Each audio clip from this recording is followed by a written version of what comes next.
Hello football प्रेमियों, कैसे हैं आप लोग।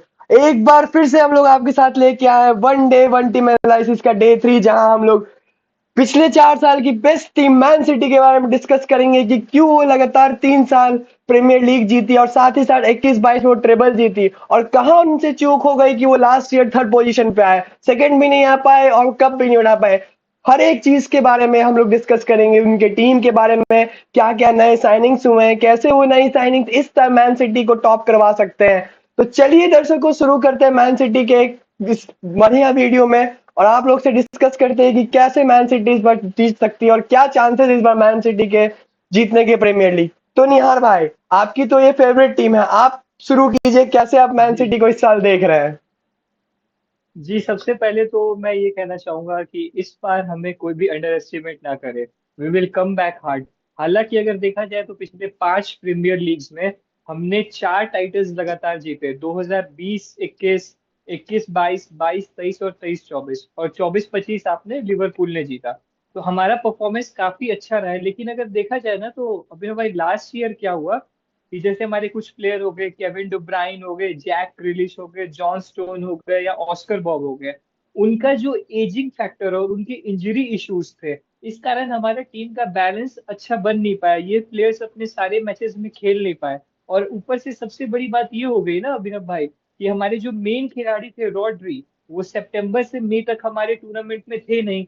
तो जिस कारण क्या हुआ कि मिड लाइन तो कितना इंपॉर्टेंट होता है किसी भी टीम का। बिल्कुल बिल्कुल तो बिल्कुल। अपोनेंट्स एकदम ब्रेक करके हमारा मतलब इतना वर्स्ट परफॉर्मेंस था कि मिड लाइन हमारा बहुत जल्दी टूट जाता था। और पेप गार्डियोलो ने ये भी बात कही है कि एक्चुअली ना हम थोड़ा मोटिवेशन भी वो लैक कर गए। उन्होंने ये सीधा कहा कि 4 बार लगातार हम जीते, तो एक जो कल्चर होता है ना टीम का, तो आप क्यों टूर्नामेंट जीतते हो, आप मोटिवेटेड होते हो किसी चीज को लेके। तो उन्होंने कहा कि थोड़ी मोटिवेशन की भी कमी दिखी, और थोड़े ऐसे टैक्टिकल्स में भी थोड़ी मोड़ी दिक्कतें आई थी। टैक्टिक्स में, इन्वायरमेंट में थोड़ा इशू था। लेकिन इस बार हम नए प्लेयर्स के साथ काफी प्रिपेयर्ड है। ओवर पावर्ड गन्स है हमारे पास, स्पीड की कमी नहीं, स्टेमिना की कमी नहीं। तो हम इस साल जरूर अच्छा परफॉर्म करेंगे and we will lift trophy for sure. तो दर्शकों, कहीं ना कहीं मुझे ऐसा लगता है कि जो मैन सिटी है वो पिछले साल इसीलिए टाइटल नहीं जी जीत पाई थी क्योंकि उनके कुछ प्लेयर्स काफी इंजर्ड हो गए थे, और कहीं ना कहीं उन प्लेयर्स के अच्छे जी बिल्कुल। सब्स्टिट्यूशंस नहीं थे हमारे पास।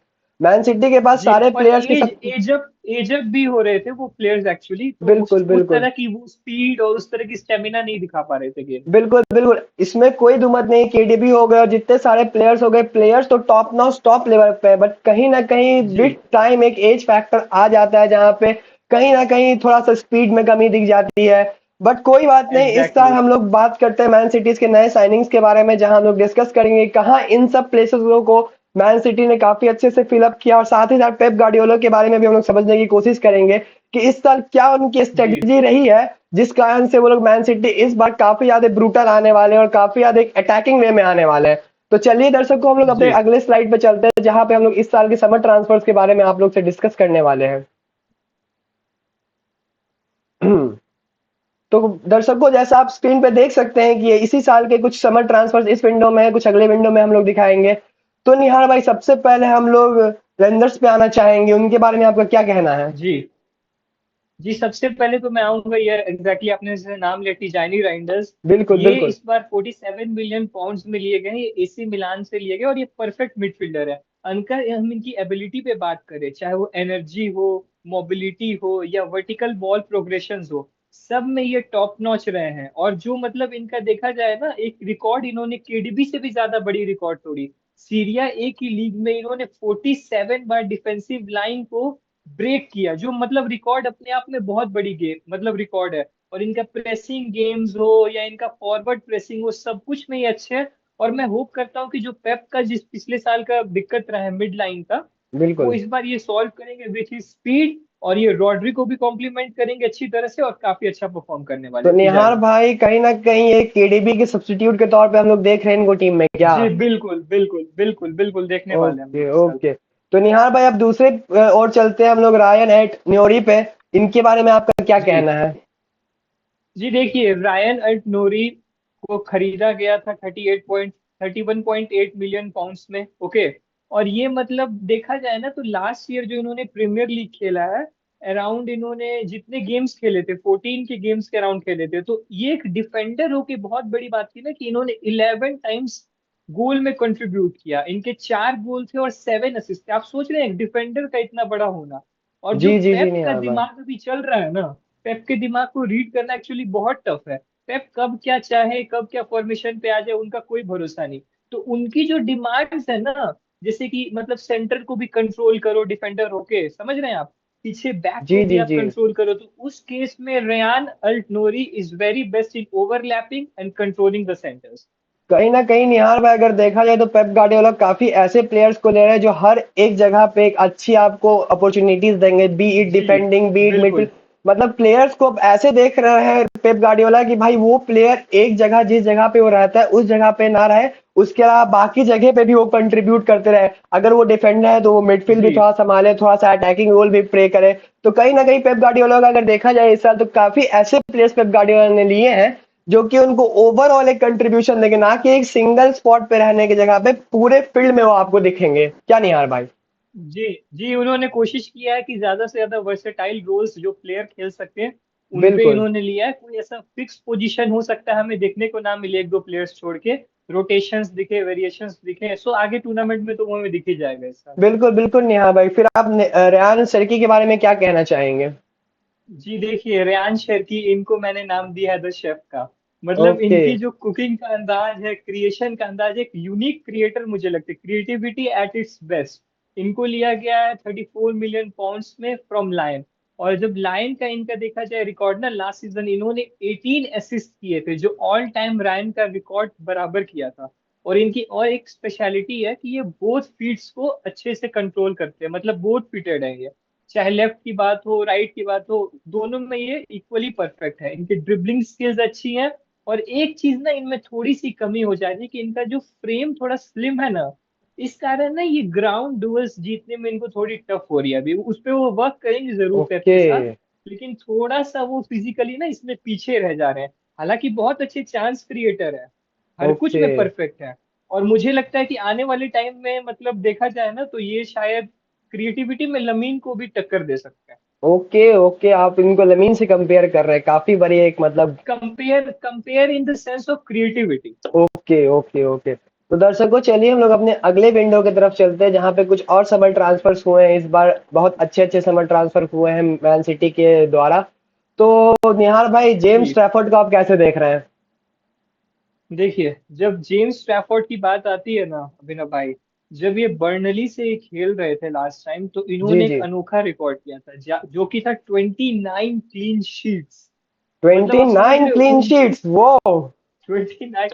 तो यही शायद नजर पड़ी होगी पेप को कि यार ये बंदा तो है कुछ, इसमें बात अलग है। और इसमें स्पेशलिटी पे जाए अगर इनके, तो इनके बहुत अच्छा पेनल्टी सेवर है ये।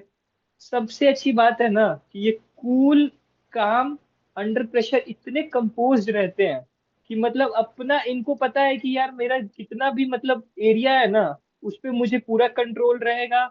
शॉट को रोकने के लिए फुली प्रिपेयर्ड रहते हो। और इनका काम और कंपोज जो कैपेबिलिटी है वो इनको हटके बनाता है सभी से। तो इनमें मतलब बाकी सारी चीजें बहुत अच्छी हैं। हो सकता है कि इस टूर्नामेंट में हम इन्हें देखें, जो अभी के कीपर है उनकी जगह देखने को तो नहीं मिल सकते स्टार्टिंग में, लेकिन डीप डाउन द लाइन आपको ये दिखने वाले तो जेम्स कहीं ना ट्रैफोर्ड। कहीं निहार भाई ऐसा कहा जाए कि जो कीपर है एंडरसन, उनके एक रिप्लेसमेंट के तौर पर अगर मान के चले उनको इंजरी जी हो गई बिल्कुल या मान बिल्कुल के बिल्कुल। चले कि अभी उनको फर्स्ट सब्स्टिट्यूट किया चॉइस गया। यही रहेंगे।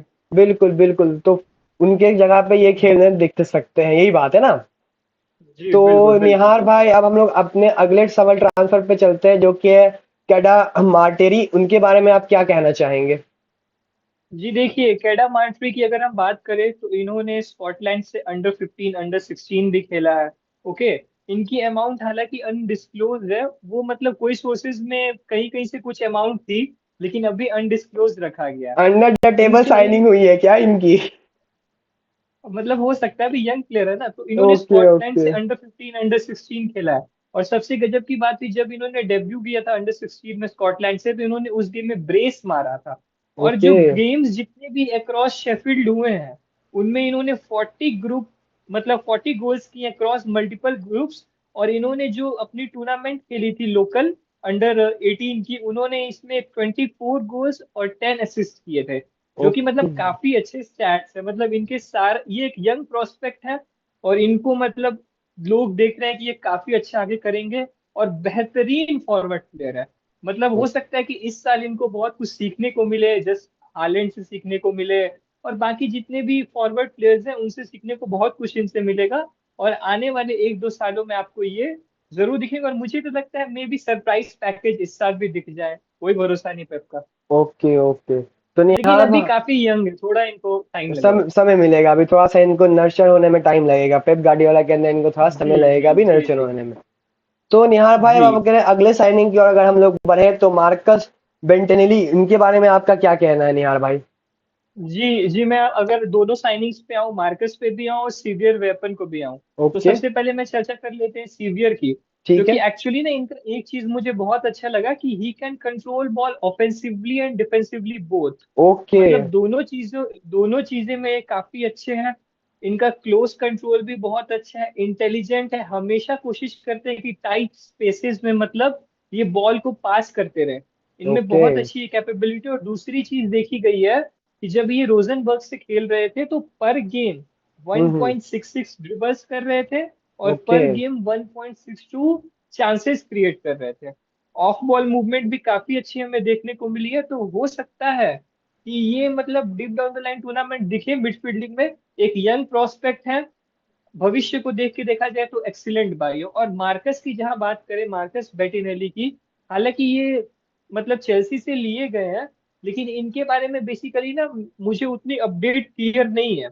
ओके। बट मैं इतना दर्शकों को कहना चाहूंगा कि मतलब ये अच्छे गोलकीपर है, अच्छा परफॉर्म कर रहे हैं। और अभी इनको जो कुछ वीडियोस मैंने देखी थी ट्रेनिंग्स के, तो ओके। उनमें भी इनको मतलब कुछ थ्रोस को मतलब रोकते हुए देखा गया है, कुछ मतलब स्टॉपेजेस अभी करते ये देखा मतलब गया अभी है। ये बनने वाले फेज में, अभी आप ये लाइनअप में नहीं जी, दिखेंगे और as a first goalkeeper choice भी अभी नहीं दिखेंगे, जी। अभी कहीं ना कहीं ये एक। फर्स्ट दिखेंगे तो आपको जेम्स स्टैफोर्ड ही दिखेंगे ओके फर्स्ट चॉइस ओके पे। Okay okay.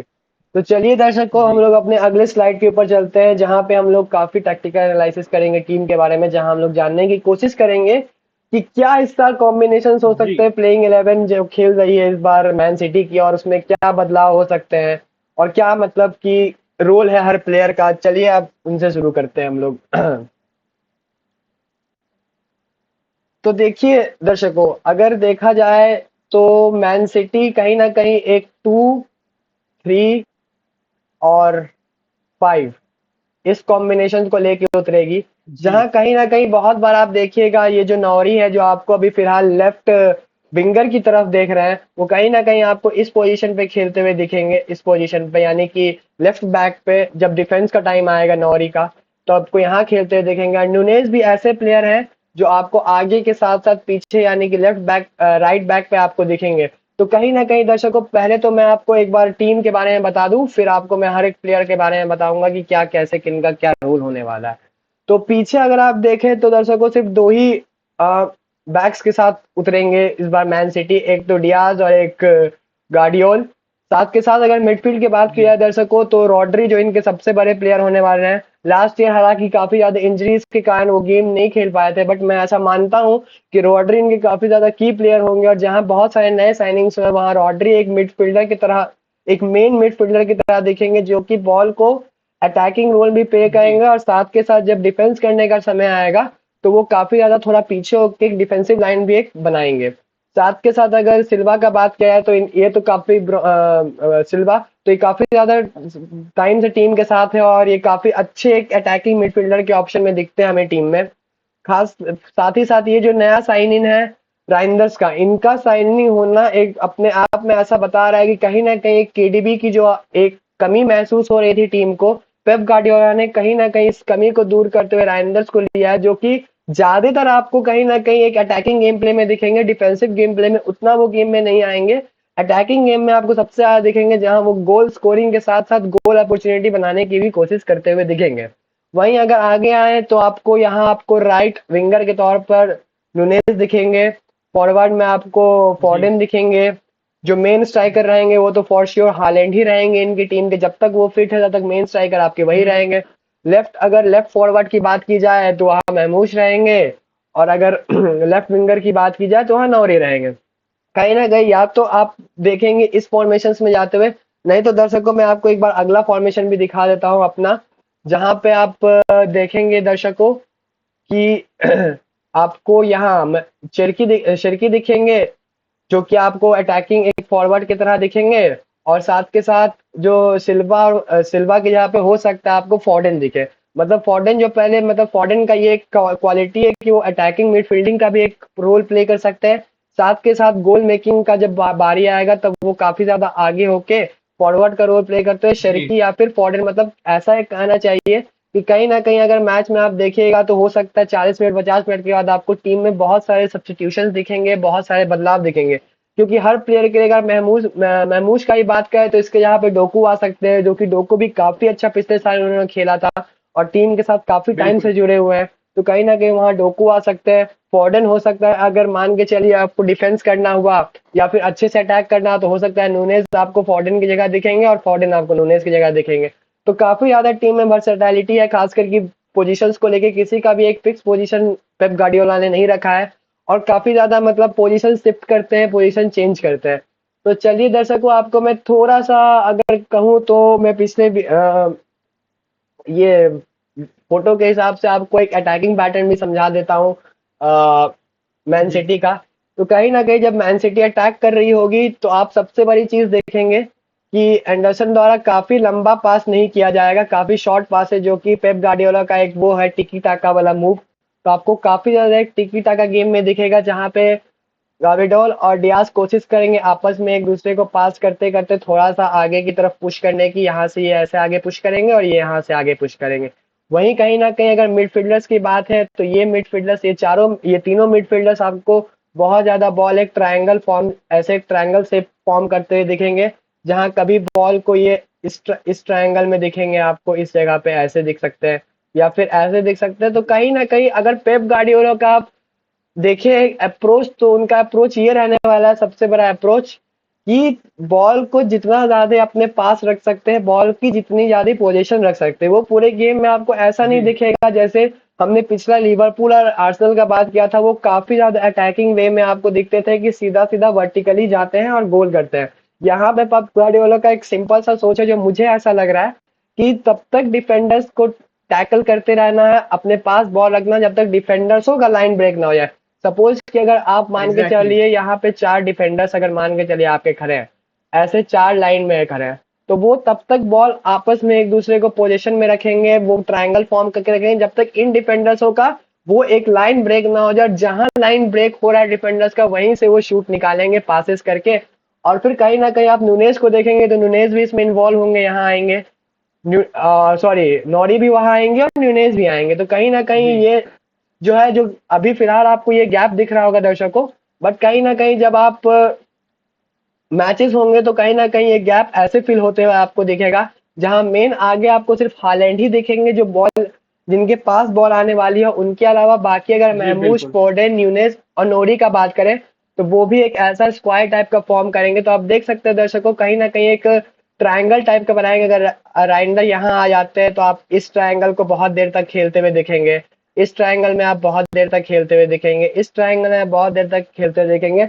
तो कहीं ना कहीं पेप गार्डियोला का एक ये अप्रोच रहेगा कि आप तब तक अपने पास बॉल पोजेस करके रखिए और तब तक गेम को आप धीरे धीरे चलाते रहिए जब तक कि डिफेंडर्सों का लाइन ब्रेक ना हो। आप ऐसा नहीं देखेंगे कि 20 मिनट या फिर 15-20 मिनट में आपको एक सराग से एक गोल दिख रहा है। कहीं ना कहीं वो पहले पूरा फॉर्म करने वाले हैं गोल को, पूरे डिफेंडर्सों को देख के कि भाई कौन सा डिफेंडर कहाँ है। और मान के चलो जब एक जी साथ जी पुश आएगा, जहां डिफेंडर्सों का एक कहते हैं ना एक मनोबल टूटेगा, एक उनका जो रोकते रोकते एक वो होता है कि एक माइंडसेट एक जैसे ही टूटेगा, वैसे ही आप देखेंगे कि एक काफी अच्छा पास आपको दिखेगा।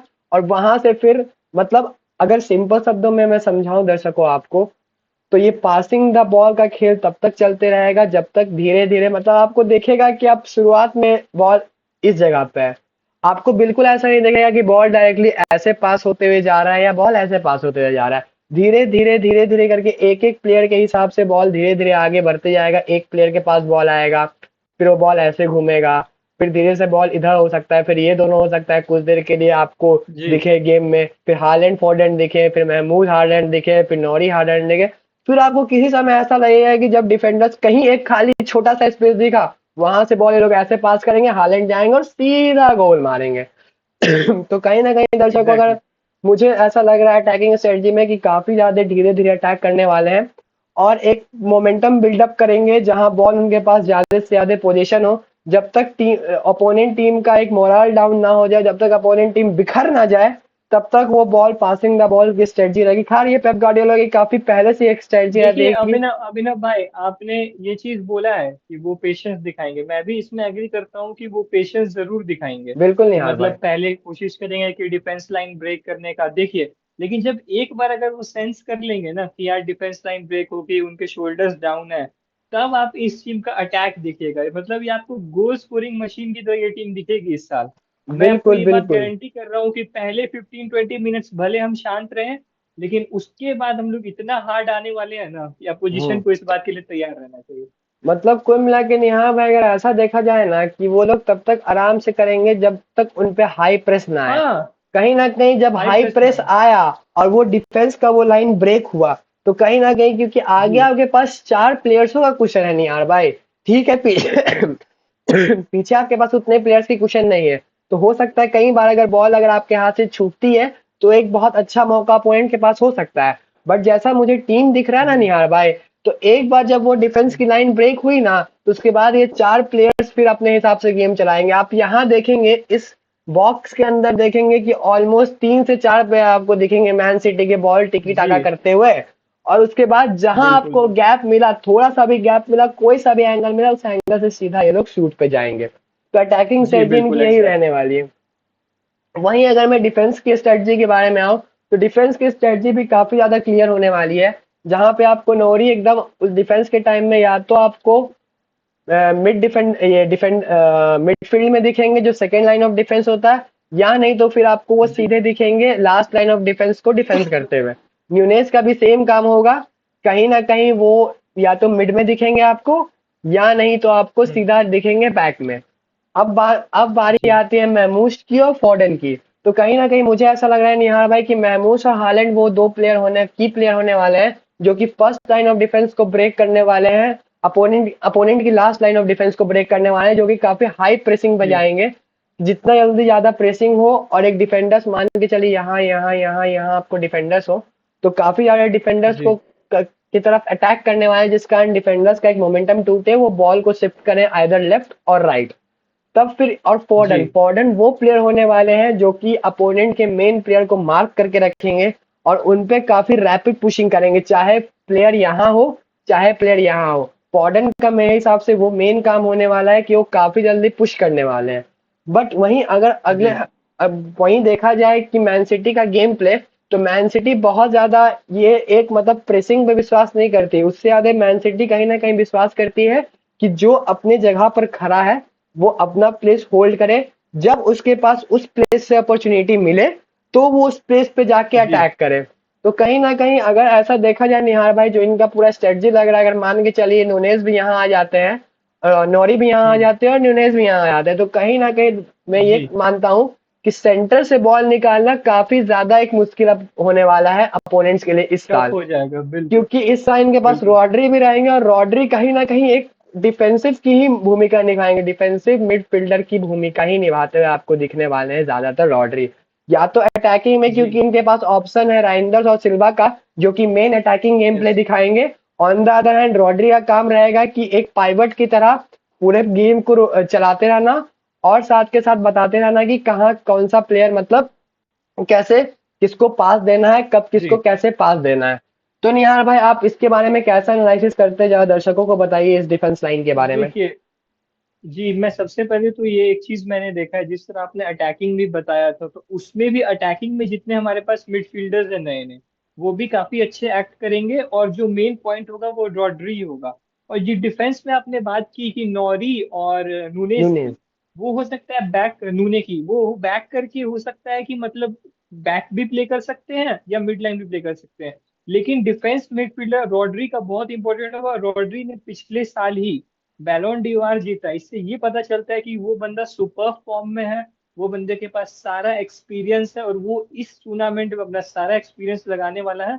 और वो 100% चाहेगा कि यार जिस कारण मैन सिटी ने उसे बैक किया है सालों से, वो ट्रॉफी जरूर जितवा के रहेगा। और डिफेंस स्ट्रेटेजी पे हम अगर आए तो मुझे ये डिफेंस स्ट्रेटेजी बहुत अच्छी लगी है। बॉल अगर मिस भी होता है हम्म। कहीं पे अगर उनका पोजीशन खोते भी हैं, तो उनके पास ऑप्शंस हैं वापस टैकल करने के लिए, वापस इंटरसेप्ट करने के लिए। They will come hard and retain the ball again. बिल्कुल नहीं यार भाई, तो कहीं ना कहीं दर्शक को अभी तो फिलहाल ये 2, 3 और 5 का जो एक कॉम्बिनेशन है, ये कहीं ना कहीं आपको जब डिफेंस लाइन में दिखेगा तो कहीं ना कहीं या तो जी वो 3, 3 और एक 4 का डिफेंसिव लाइन दिखेगा, या नहीं तो एक फोर बिल्कुल। थ्री और थ्री का डिफेंसिव लाइन दिखेगा। और ज्यादातर चांसेस है 4-3-3 का डिफेंसिव लाइन रहेगा। मेरे ख्याल से जहां ना 4-3-3 ही डिफेंसिव लाइन हाँ, बेटर जहाँ है। ये इधर आएंगे, ये इधर आएंगे, दोनों जो मेन जी नौरी और न्यूनेज है वो आपको लास्ट लाइन ऑफ डिफेंस में दिखेंगे। 3 आपको रॉड्री सिल्वा और रेंडर बीच में दिखेंगे। और साथ के साथ आगे आपको महमूज, जी। हालैंड और फॉर्डन दिखेंगे, जहाँ पे फॉर्डन और महमूज का हम्म, मेन काम यही रहने वाला है मेरे ख्याल से, कि प्लेयर्स को मार्क करना, और मार्क करके जितना जल्दी जी बॉल पोजीशन में लेना हो लेना। इस मतलब पूरे स्टडी से मुझे बिल्कुल। यही पता चल रहा है निहार भाई कि ऑल अटैकिंग पे जाने वाली है इस बार, मैन सिटी काफी ज्यादा गोल्स मारने जी वाली है। अटैकिंग पे तो हम जाने वाले हैं। अगर जैसा हमने ये डिसाइड किया। अगर जैसा देखा जाए निहार भाई, जी इनका ओवरऑल जैसा इनका स्ट्रक्चर दिख रहा है, उसमें बहुत ज्यादा मुझे ऐसा फील हो रहा है कि ये लोग गोल स्कोरिंग पे बहुत हेवी जाने वाले हैं, और बहुत ज्यादा चांसेस है इस बार कि गोल स्कोरिंग में काफी ज्यादा आगे रहने वाले हैं ये लोग। क्योंकि जी डिफेंस उतना बिल्कुल बिल्कुल। मतलब उतना डिफेंस पे मतलब ध्यान तो दे रहा है, ऐसा नहीं दे रहा है, बट इनका मेन एम इस बार रहने वाला है कि कितना ज्यादा से ज्यादा स्कोर बढ़ाया जाए। और बेसिक है ना, ये चीज हमें थ्रू आउट द गेम्स भी पता चलेगी कि ये किस तरह का फॉर्मेशन होल्ड करते हैं। अभी तो जस्ट हमने एक मतलब वो रखा है, साइनॉप्सिस रखा है कि इस तरह का मे बी हमें बेसिक दिखे, लेकिन गेम्स के दौरान वो रोटेशन से हमें पता चल जाएगा कि क्या वो फॉर्म कर रहे हैं एक दो गेम्स में। बिल्कुल बिल्कुल निहार भाई, बिल्कुल बिल्कुल। तो चलिए दर्शक को हम लोग अब अपने अगले स्लाइड के ऊपर चलते हैं, जहां हम लोग अपने टॉप प्लेयर्स के बारे जी में बात करेंगे। जहां टॉप प्लेयर्स के बारे में बात हो वहां हालैंड की बात ना हो, ऐसा तो हो ही नहीं सकता है भाई। बिल्कुल इनके बिल्कुल। सबसे इम्पोर्टेंट गोल स्कोरर पिछले 2-3 सीजन के सबसे बेस्ट गोल स्कोरर बंदे हालैंड के बारे में आप क्या कहना चाहेंगे हालैंड के बारे में निहार भाई? देखिए हालैंड ए के द रियल वाइकिंग, ये बंदा मतलब ऐसा बंदा है ना कि मोस्ट रिलायबल स्कोरर रहा है। पिछले साल की अगर बात करें तो 22 गोल्स, उससे पहले 27 गोल्स, उससे पहले 36 गोल्स। मतलब ये प्रॉपर गोल मशीन है, द नॉर्वेन मशीन। और ये इस वजह से मेरा फेवरेट खिलाड़ी है कि इनके पास सारी वो कैपेबिलिटी है। ये फिनिश बहुत अच्छा कर सके। अगर आप सीजन के हीट मैप पे जाएं तो आप देखेंगे कि अपने हाफ में ही आपको हर जगह थोड़े थोड़े थोड़े थोड़े करके आपको हर जगह पे मेन दिखेंगे। ये पोर्शन सबसे निहार भाई, ये जी पोर्शन के जी बारे जी में आप बिल्कुल। डिस्कस कीजिए। जी मैं डिस्कस कर रहा हूँ। सबसे अच्छी बात है ना इनकी कैपेबिलिटी है आई स्कैनिंग। ये स्कैन मतलब ऑफ द बॉल स्कैन इतना अच्छा करते हैं ना, वो फाइनल थर्ड एरिया में जो आपने मार्क किया है, इतनी जी अच्छी जी जी। कैपेबिलिटी है इनकी कि वो पहले ही स्पेसेस को खोज लेते हैं और इंस्टेंट उस स्पेसेस पे रन करने की कोशिश करते हैं। और सबसे अच्छी बात है ना कि ऑफ साइड को भी उसी तरह से ध्यान में लेके रहते हैं कि रन कब करना है, रन कब नहीं करना। और फाइनल ओके। थर्ड में इनका अप्रोच बहुत अच्छा रहता है और सारे डिफेंडर्स से खुद को ये फ्री कर लेते हैं, क्योंकि इनके पास एक हाइट की प्लस पॉइंट है। और इनका जो जंप्स होता है वो generally 0.9 metre above the defenders या अलग प्लेयर होता है, जो कि इनको ओके एयर ओके। डुअल्स जीतने में काफी मदद करता है। और अगर हम इनकी बात करें ना, इनका जो इनिशियल जो आप देखिएगा रन होगा, वो काफी मतलब एप्ट रहता है। जिस जगह पे उनको जाना है उसी जगह पे ये जाते हैं। स्कैनिंग हमेशा ऑन रहती है। Right space right time and hitting the goal, आपको ये पूरे सीजन दिखा है। ओके ओके निहार भाई, तो चलिए हम लोग अपने अगले पेयर पे चलते हैं, ब्रूनो सिल्वा पे। तो आपको इन बर्नार्डो सिल्वा। हाँ, Bernardo Silva, sorry sorry, Bernardo Silva, आप इनके बारे में क्या कहना चाहेंगे निहार भाई? तो हमको लगता है पूरा गेम ही ये कंट्रोल करते हुए दिखते हैं, जिनका देखिए हीट मैप दिख रहा है। मैन सिटी का जो सक्सेस रहा है अभिनव भाई लास्ट के 3-4 साल में, हालांकि इनको उतना हम लोग नहीं मतलब क्रेडिट देते हैं। बड़े बड़े प्लेयर्स होते हैं, हालैंड होते हैं, केडीबी होते हैं, उंडागन होते हैं, जो जितने भी प्लेयर्स हैं सबको पहले क्रेडिट मिल जाता है। इस बेचारे को इसकी ह्यूमिलिटी की वजह से, ना कोई टैटू है, ना कोई प्राइवेट जेट है, ना कोई फैशी कार है। मतलब ये बंदा इतना हम्बल है ना, मतलब बहुत सही प्लेयर लगता है। और ये वन ऑफ द बेस्ट, मेरा इस वजह से ये one of the best midfielders है मेरा। अगर आप देखें ना तो ये राइट विंग, मतलब सेंटर मिडफील्ड हो गया, अटैकिंग मिडफील्ड हो, लेफ्ट बैक हो गया, ये हर जगह आपको खेलते हुए नजर आ जाएंगे। इनका इनका सबसे ज्यादा प्लस पॉइंट है ना इनका इंटेलिजेंस और आईक्यू। इनके पास वो स्ट्रेंथ नहीं है, इनको भी पता है कि भाई मेरे पास स्ट्रेंथ नहीं है टैकल्स करने के लिए, लेकिन जो ये मतलब कंट्रोल रखते हैं ना, च्युइंगम की तरह पैर से चिपका के रखते हैं बॉल। निकनेम ओके भी इनको दिया गया है गम का, क्योंकि इनका ओके ड्रिबलिंग बेस्ट है। और अगर आप देखेंगे तो इनकी ड्रिबलिंग को आप मेस्सी से रियली में कंपेयर कर सकते हैं। जहां ओके। लालिगा में मेस्सी ने परफॉर्म किया, इंटरनेशनली परफॉर्म किया, वहां ये प्रीमियर लीग में बंदे ने बेस्ट ड्रिबलिंग स्किल्स दिखाए हैं। और एक और चीज इन्होंने रिकॉर्ड किया था कि चैंपियंस लीग के एक मैच में पहले बंदे बने थे जिन्होंने 100% पासिंग रेट मतलब हासिल किया था, 100% okay, passing rate in a game, जो कि मतलब अपने आप में उनकी इतनी अनबिलीवेबल अच्छी रिकॉर्ड। एक्यूरेसी है, हर पास उनकी एकदम जी परफेक्ट पास गई है। जी बिल्कुल, आप बॉल ये ऐसे मतलब रेटिंग भी आप देख सकते हैं, 7.23 की रेटिंग है, काफी अच्छी रेटिंग है मतलब इनकी यहाँ अगर पे। मतलब अगर आप देखें ना, तो he makes look football very easy. He do whatever on the field.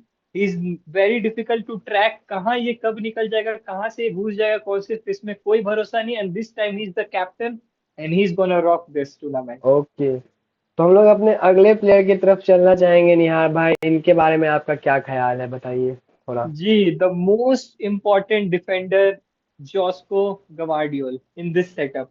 ये बंदा मतलब क्या बोले बिना भाई, ये बंदा एक ऐसा बंदा है ना, इसकी फिजिक हो, इसकी एनर्जी लेवल्स हो, स्टेमिना हो, सब कुछ में ये बेस्ट है। अगर हम देखें तो लास्ट सीजन इन्होंने 11 क्लीन शीट्स जीते थे, और लगभग इनका पासिंग एक्यूरेसी भी 91% के अराउंड था। ओके। मतलब ये एक ऐसे प्लेयर है ना जिसमें आप पूरी तरह से रिलाई कर सकते हैं। बॉल तभी ये टैकल करते हैं जब ये सेंस करते हैं कि जरूरत है, इंटरसेप्ट करते हैं तभी, देख के ना ज्यादा फाउल कमिट करते हैं, और बहुत अच्छी तरह से एंटिसिपेट करते हैं किस टाइम में मुझे टैकल करना है, किस टाइम में मुझे कहाँ जाना है। और एक चीज और स्पेशलिटी आप देखेंगे ना, कि आप जब हीट मैप देखेंगे तो ये अपने बैक में भी और मतलब अपोजिशन के भी बैक में आपको पूरी तरह से दिखेंगे, और फाइनल थर्ड एरिया में भी ये काफी पासेस क्रिएट करते हैं। तो इस साल ये डिफेंडिंग करते हुए भी और असिस्ट करते हुए भी नजर आएंगे।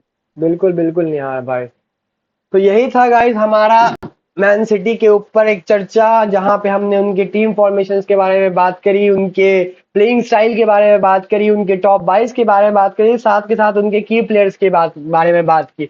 तो गाइस, अगर आपने यहाँ तक वीडियो देखा तो आपका तहे दिल से धन्यवाद। प्लीज हमारे चैनल को फॉलो करें, चैनल को लाइक करें, बेल आइकन को प्रेस करें, और आप सारे अपडेट्स आपको सबसे पहले मिलेंगे। जहां पे हम लोग बात कर रहे थे पिछले 2 दिन से लिवरपूल और आर्सेनल की, वहां आज हमने मैन सिटी को कवर किया है। ऐसे ही कल से जी ला लीगा शुरू होने वाला है, तो ला लीगा को देखते हुए भी हम बार्सिलोना और रियल मैड्रिड, ये दो बड़ी टीमों के एनालिसिस आपके सामने बहुत जल्दी लेके आने वाले हैं गाइस। तो प्लीज आप चैनल को लाइक करें, जी प्लीज आप सब्सक्राइब करें और बेल आइकन को प्रेस करें, ताकि आपकी बेस्ट टीम के एनालिसिस आपको सबसे पहले मिले। Thank you for watching guys, do like share subscribe, welcome to Gali on side.